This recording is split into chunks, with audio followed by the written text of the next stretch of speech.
A Kansas City pharmacist who diluted prescriptions for profit is being released from federal prison early.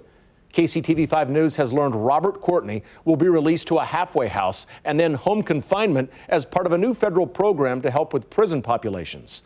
Investigative reporter Angie Rocono has the information and reaction from one family who says Courtney's actions led to her husband's death.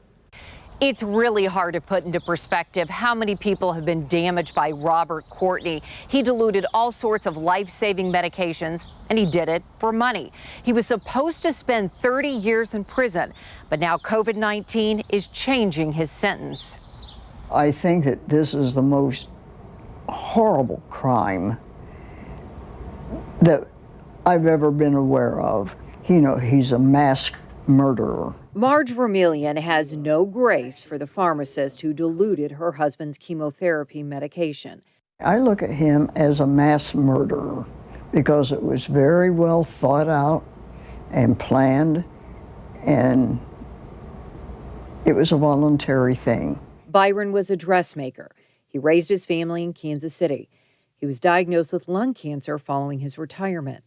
He had just retired. Yeah, but he had hope. The first round of treatments worked, but the next rounds, directly prepared by Courtney, did not. I said, "This is strange." They said, "Well, that happens sometimes." Byron died. Years later, his wife and son watched in horror as federal investigators busted Robert Courtney for intentionally diluting expensive medicine. I couldn't believe it. I thought, no one can do that. No one. Investigators say patients got half or even a third of the prescribed medication. This included 98,000 prescriptions involving an estimated 4,200 patients. Courtney admitted he did this with 72 drugs. Most involved chemotherapy, but he also did this with diabetes medications and AIDS and fertility treatments. Robert Courtney was most recently serving time in Colorado. We asked the Bureau of Prisons about his new status.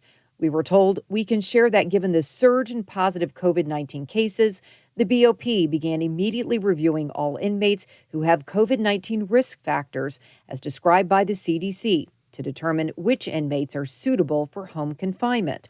It's all part of a new federal COVID-19 policy that looks at the age and vulnerability of the inmate to COVID-19.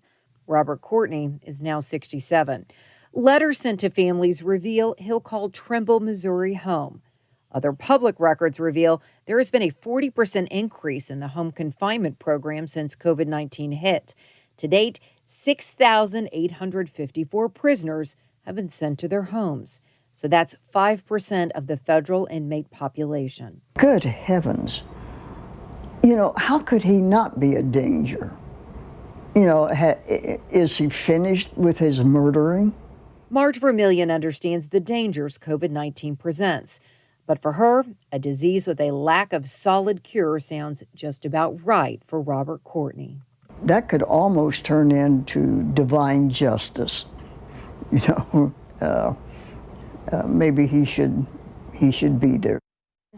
Families say 30 years in prison was quite a deal for Courtney, and they want to know if he'll return to prison when this pandemic ends.